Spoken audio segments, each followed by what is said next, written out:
Hey, AP Physics students. Hopefully what you have in your possession right now would be something that looks like this. Chapter 6, Sample Lecture Problems. And so what I'd like to do is very quickly, I'm going to go through and show you how to solve these problems. Hopefully there will be a lot of clicking the pause button from the video because in order to save computer memory time, what I'd like to do is go through these quickly, and then what you can do is click pause, try to solve it, think about it, and then go on. And so I will complete this relatively quickly. The car, number one, for instance, a car is moving at a constant speed around a circular path. So at every single instant, what we learned is the velocity of the car is tangent to the circle. And if the velocity of the car is tangent to the circle, of course, if there wasn't friction pulling on it, it would just continue in that blue straight line that I've just drawn. But instead, what happens simultaneously is that there is a force of friction. But again, if it's an icy road, it wouldn't allow this. But there's a force of friction, and it changes the direction of the car. Disregarding the change of the velocity, the speed, it changes direction. It is pulling toward the center. Now remember, by F equals ma, every time there is a force, there is an acceleration. So not only is there a centripetal force toward the center, there's a centripetal acceleration toward the center, and you can see answer C being correct for that one. Number one. Number two. Told you it would go quickly. Hopefully you've looked over number two, which vector diagram best represents the acceleration and the force an object traveling along a circular path. And you can see again what we just talked about, the centripetal acceleration has to be toward the center. What we talked about in lecture is there is a force toward the center, and that's centripetal, so that's reasonable here. But the centripetal force and the centripetal acceleration are both toward the center. So we've got this going on. What a lot of people believe is there is a centrifugal force, but that's not a real force. It's a fictitious force, and that's not true. So answer A is correct there. Moving right along. All right, so in number three. So we look at this question. An object travels along a circular path, constant speed, velocity acts on it. How large a force is required for this to have the speed twice the speed? And so what we got is a proportion here. As you see, the force is proportional to the square of the velocity. So here's what we figure out. We wonder what the force is. So this is our question mark. So what I suggest here for this is we say, all right, we're doubling the speed. So in this parenthesis, so in the parenthesis, you've got a 2v. Well, remember what happens is you square everything inside the parenthesis, so it becomes basically 4v squared. Now, understand, by the commutative and associative property, I can move these around. So I do move them around. Now take a look, this is very important.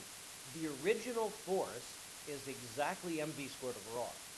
The new force, which we don't know, is now 4 times the original.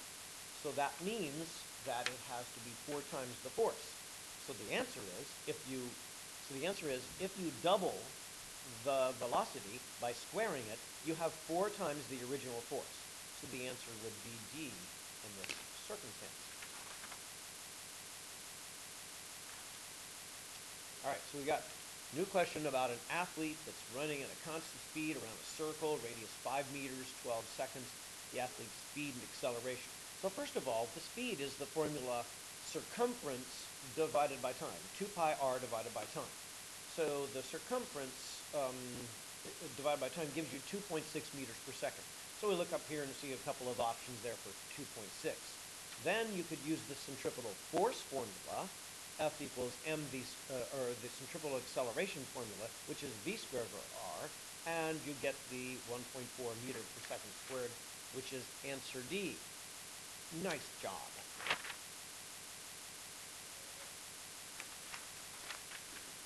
Car traveling at 25 meters per second, horizontal curve, radius 450.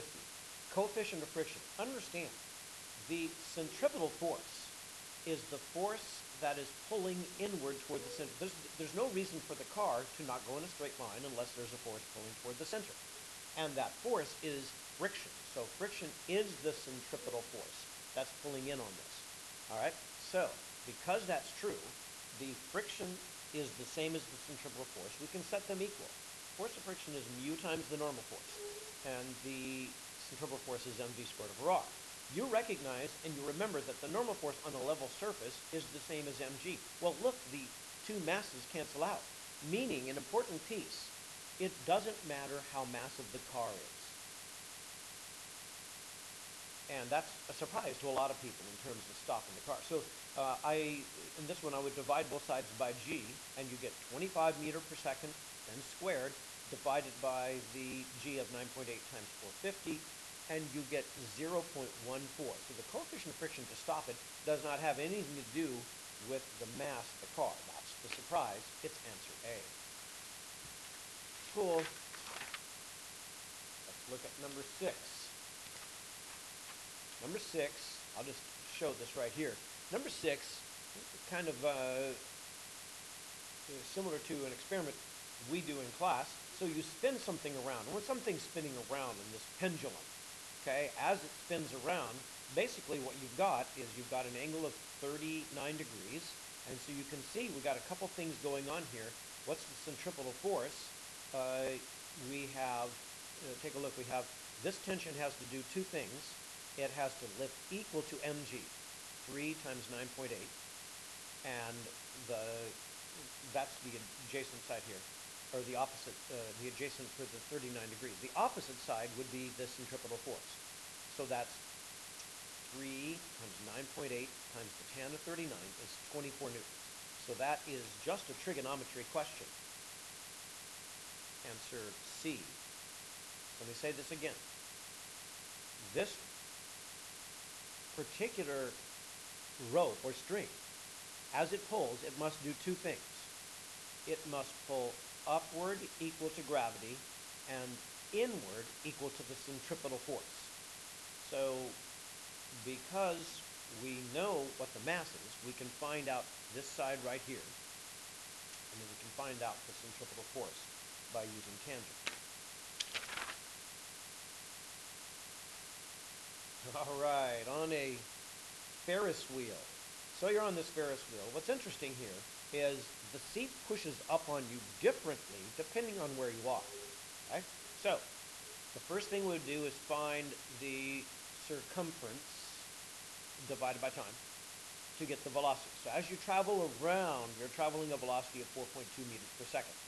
Now the centripetal force is solvable because we know the mass of the person, and we've got the velocity, and so that's 76 newtons. So two things. First of all, we've got the velocity of 4.2, and we've got the centripetal force of 76 newtons.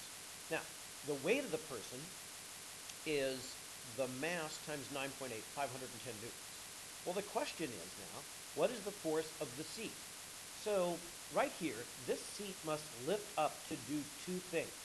It must lift up to equal gravity, and it must lift up to produce the centripetal force. However, at the top, this is a little bit different. Because gravity is pulling down here, the seat doesn't need to produce a centripetal force. So I just want to show you what we're going here. At the bottom, the seat force has to be gravity plus centripetal force. That's 510 and 76, or 590. But at the top, the seat force has to be the weight minus the centripetal force, or only 430. Now, if you take a look, this is interesting. If you spin it fast enough so that the centripetal force is the same as the weight, you would simply float there, which would be a strange experience on a Ferris wheel.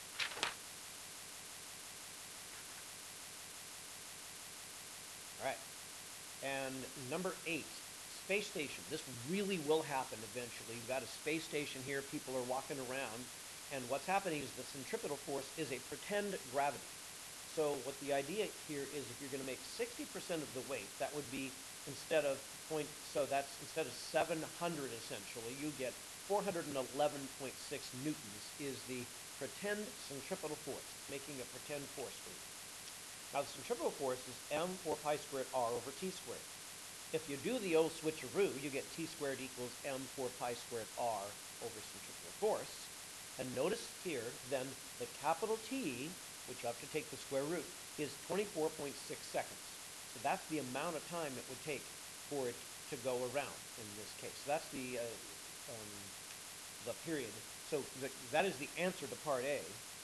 But part A was asking for the period, and that's what we've got. Now, the next part is asking what would be the effect experienced by the astronaut if it was rotated faster.